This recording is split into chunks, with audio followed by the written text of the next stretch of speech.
morning, everyone. Chill Girl Chrissy here, Alderman in Ward 6. We are always going to be talking straight up talk, fueling your mind, body, and soul with goodness. And I'm here with my good friend, Lou Gargiulo. And welcome, Lou. Thank you, Chrissy. Thank you. And Lou, I love Lou. So we just recently became really good friends. Yeah. Over the last few months. Lou is the one that sponsored our ChillFest, which was just, we were out at the RNC and we were chatting because we love our community, and your company always gives back, and you've been in our community. How many years have you? Oh, probably 25 years. 25 years. Great North Property sponsored ChillFest, and I was just sharing with him. To me, it's always about a conversation, and you start sharing, and then all of a sudden, he's like, I want to sponsor. And that's how ChillFest started, is him sponsoring our great concerts down by the river. And it's a blessing because we love Manchester. We see that there's problems going on. And how do we fix them? We get involved. And that's the big thing, is getting involved, standing up, speaking up, and leading the way. And I was yesterday, we were just up at the State House on the Capitol steps. So we're going to jump around a little bit because that's what I always do. But Lou, can you share about your company and who you are? Well, Great North Property Management is the largest provider of community association and condo association management in New England. We manage in excess of 30,000 residential units. We also manage some commercial property and some residential living units across New Hampshire, Massachusetts, Maine, and in Rhode Island. And we've been in business now going on 34 years. I founded it with a former business partner, and we've been running strong ever since. We employ about 150 people. We're headquartered in Exeter, New Hampshire, and we have regional offices in Merrimack, New Hampshire, Bretton Woods, New Hampshire, Norwood, Mass, Peabody, Mass, and in Providence, Rhode Island. So we're all across New England to be able to serve our client base.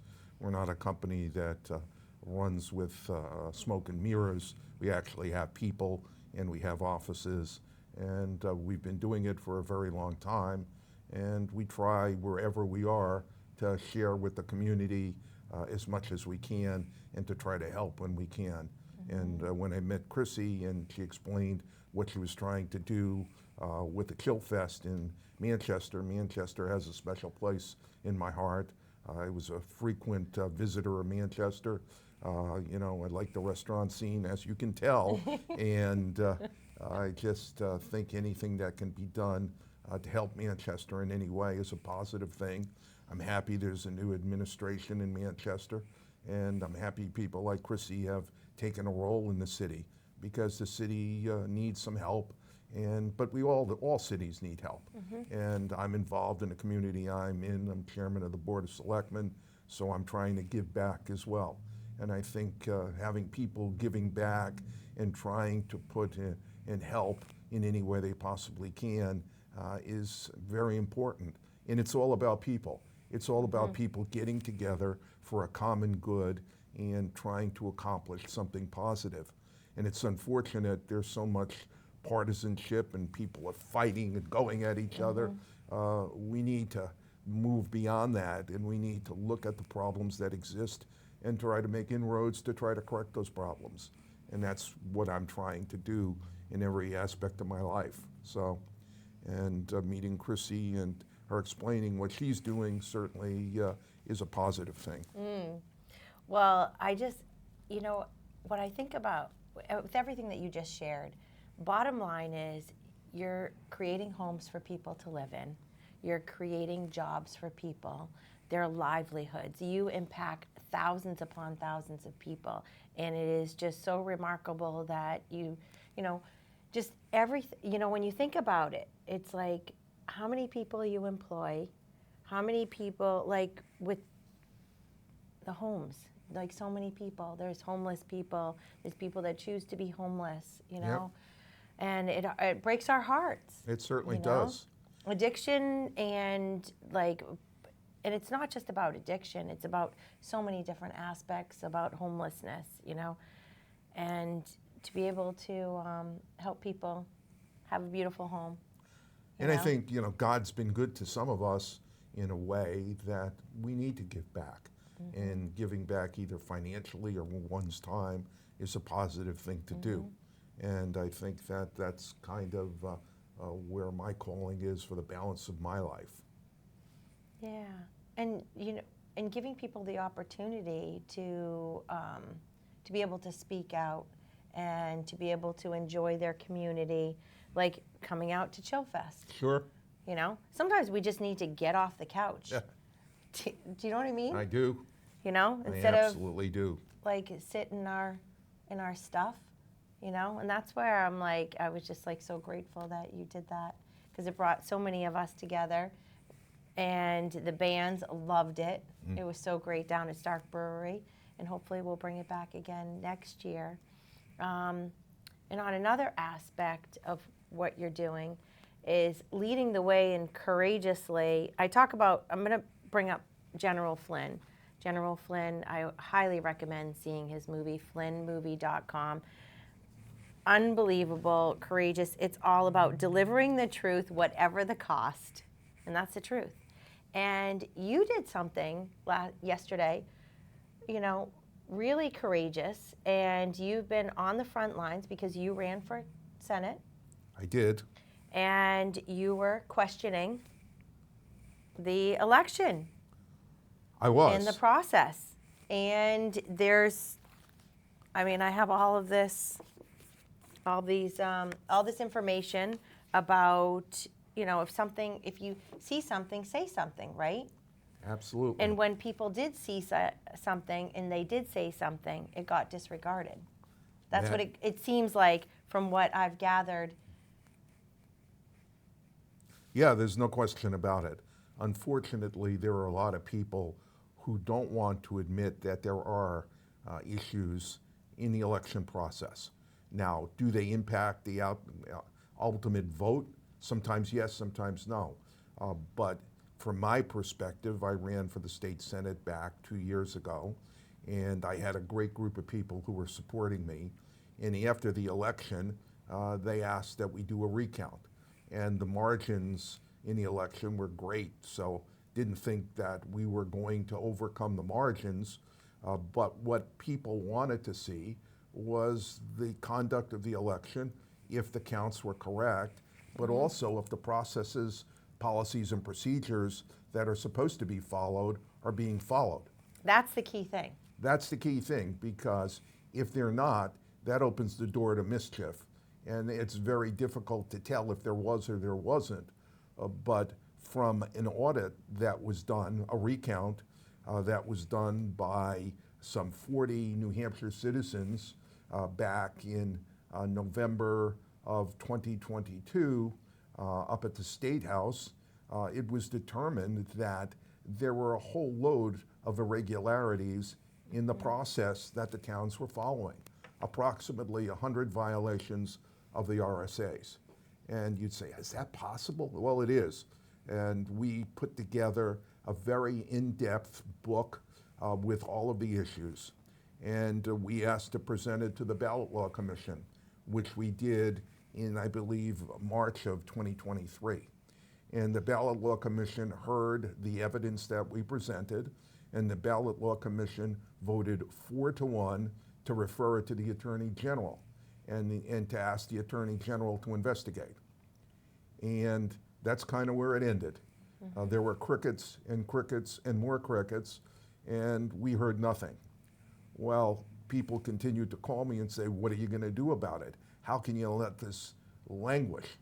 So I wrote an in-depth letter and provided what Chrissy has here, all of the detail of what we had, with all of the references to the RSAs that were violated, and he asked the Attorney General what position they're going to take on it. And in about 10 days, I received a letter from the Attorney General's office, from the person who handles the election division, and their response was simply, there's nothing here. You didn't present who specifically violated the law, and that the case is closed. Now, mind you, an analogy is you have violations of the law that you know about. So somebody goes into a bank and robs it. We don't know who the perpetrator was who robbed the bank, but we know the bank was robbed.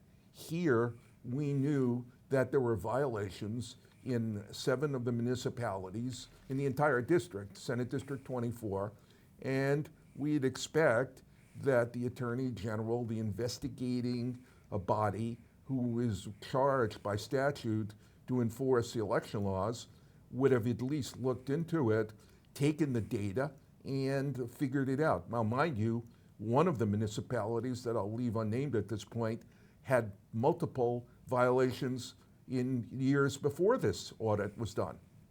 So you would think that they would look into it if for no other reason to make sure that the people of New Hampshire felt that they had a high level of respect for the process.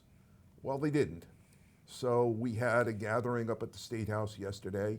We had 50, 60 people who attended it. We went through the whole process, and we can't sit idly by knowing that these kinds of things are going on. And I'm not saying they impact the vote or not. What they do impact for sure is the integrity of the process, so that if there is a recount, if people are not appropriately handling the ballots, if the chain of custody is not followed, if the boxes are not properly sealed, if the signatures are not on the documents that need to be, no one knows for sure if the process, in fact, impacted the vote. So I'm not suggesting it did or it didn't. What I'm suggesting is it's regardless. It doesn't make a difference. If you're an election official, you are statutorily required to follow the RSAs, and they chose, in many cases, to ignore them, either because they wanted to ignore them or because they weren't trained properly to be able to follow them. So my hope is to get this out there so people know, and so that people write letters to their state senators and state legislators, and to who the new governor may be in a few months, and say, hey, we believe in elections, and we believe that elections have to be sacrosanct, that no mistakes are done, and that people are following the law, that the people, the 400 representatives and 24 senators worked over the past 50 years to enact, and we expect you're going to follow them. So that's kind of my spiel. Yeah. Well, what's the point of making policies and RSAs and everything if we're not going to follow them? What's the point of having a legislature sit in Concord for 6 months a year enacting laws, putting them on the books, and nobody decides to follow them? And the data is there. I mean, it isn't that anybody can challenge. The data was there. We have photographs, we have videos of the boxes, and the lack of control over them was appalling. And again, you know, people who don't follow it should be held accountable. And we're going into an election in a couple of weeks, and certainly I want to be, you know, adequately satisfied that that election and the whole course associated with it is followed. These things are very important, and they have a lasting effect. My election may not have had a lasting effect, but elections have a lasting effect. And we all need to be concerned that our vote really does count. And we need to do whatever it takes to make sure that happens. I totally agree. I totally agree. Now, what can people do? You know, because some people might be empowered, but some people might be encouraged.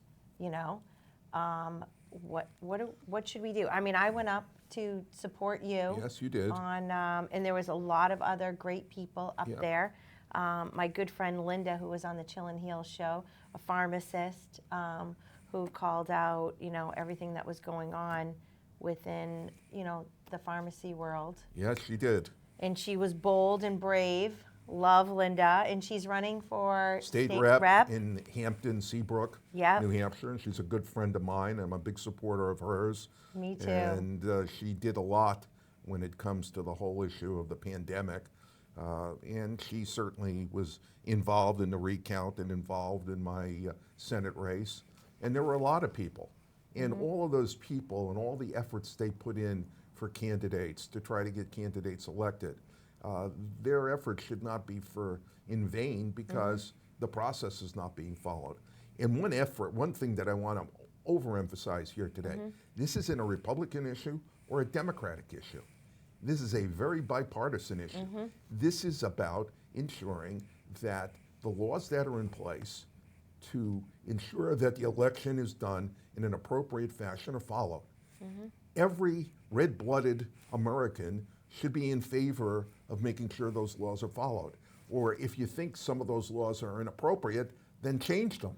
But if they're on the books and they're part of the process, then they should be followed. So my friends on the left and my friends on the right, you guys need to come together and figure it out. But don't have laws that people ignore and have an AG's office who say we can't do anything.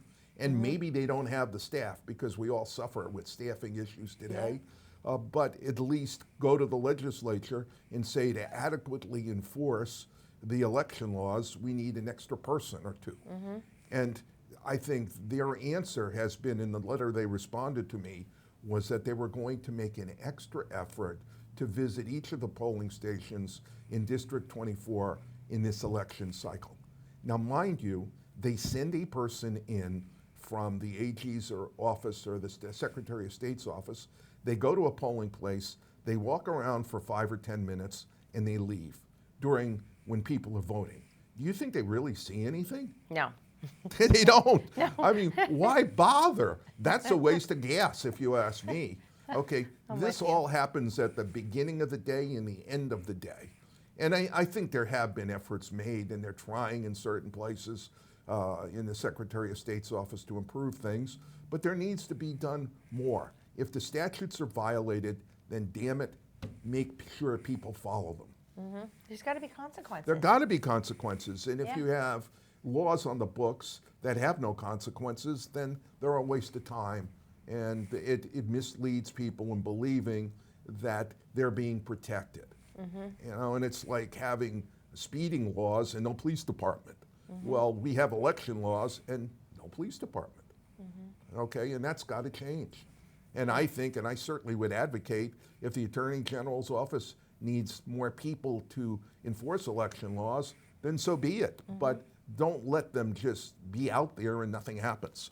Yeah, I totally agree. You just need to hire someone else to investigate it, because it's not fair. And I'm glad you brought that up, because this isn't a Democrat or a Republican or independent. It's everyone, all American.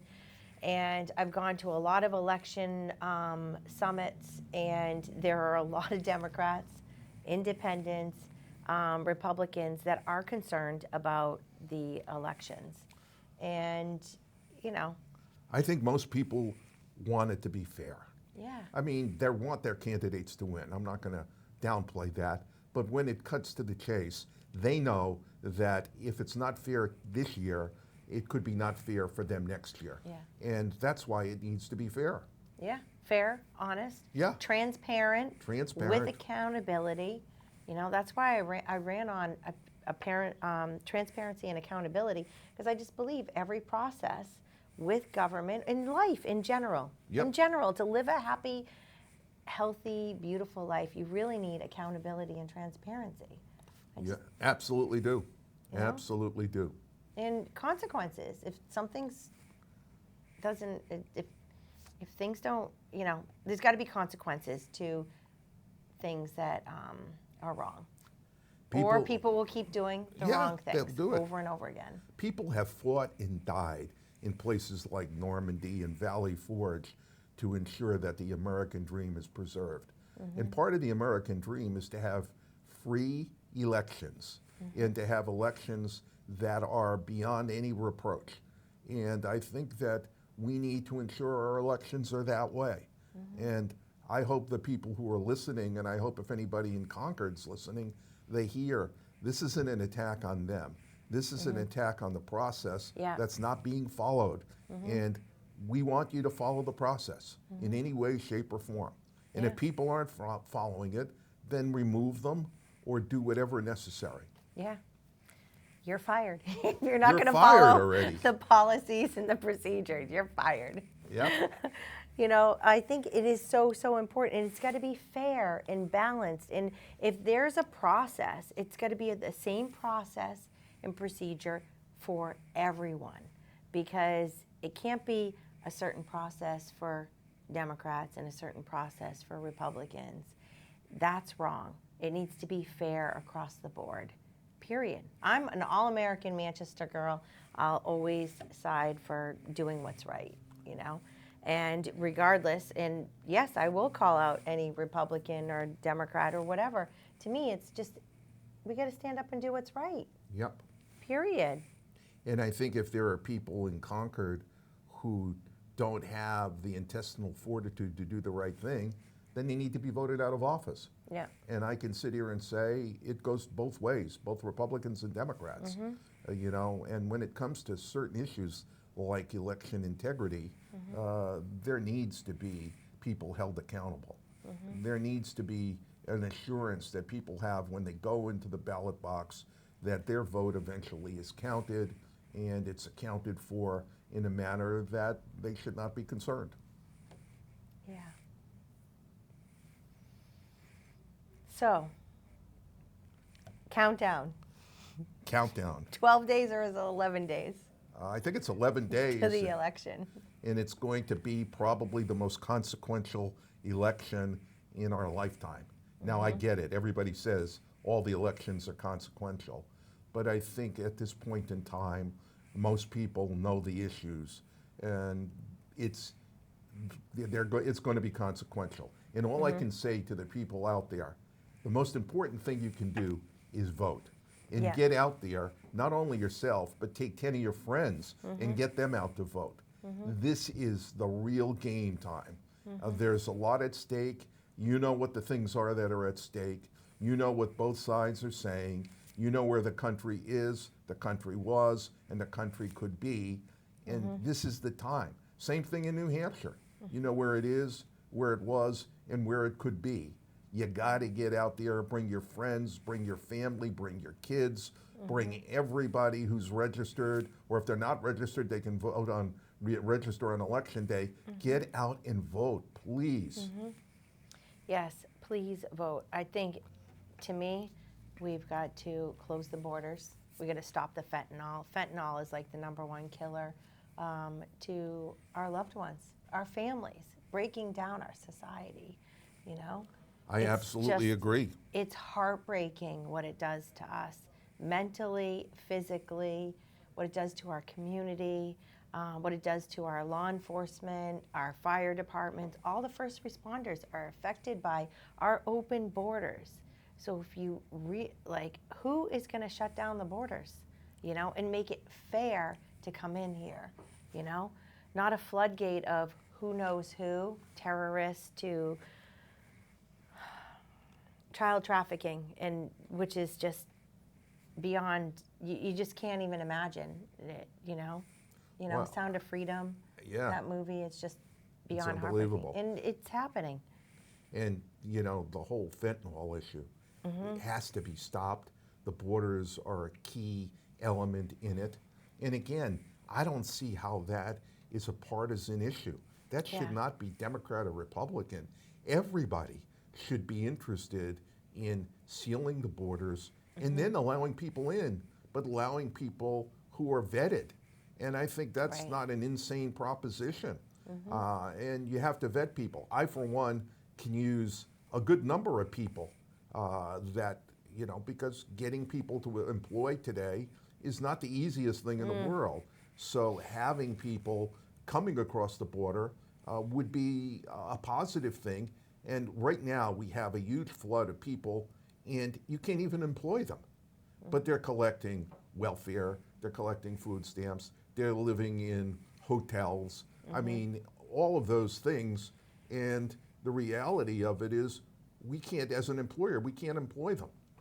They don't have the appropriate working papers required by the federal government to work here. Now, how's that possible? I mean, It's insanity. It is totally insanity. And we have people suffering, you Yeah. know, that need help, that can't get help, just like being down in North Carolina and all those people. $750? Like, really? Like that, $750, that's like an insult. It certainly is. And, you know, It- I just, And I want to call attention too, when we talk about all of these people coming here, I want to talk about veterans who Yeah. are living on the streets, who can't get assistance, can't get medical assistance. I'm the father of an Army officer. My daughter is a airborne artillery officer. And, you know, I have a great, I was an Army officer as well. I mean, I think that our veterans need to be taken care of, and to put money into all of these people coming from other countries and letting our veterans be homeless is absurd. It's evil. it 100% is evil. And I know we have to wrap up. Thank you for your service. And Well, your thank daughter's you. service. And this has been unbelievable. And Lou, we're gonna have to come back and talk some more. Certainly. More about election integrity, speaking up, the importance of speaking up. Where can we find you? Great North Properties. Yep. He is a doer. Well, thank you.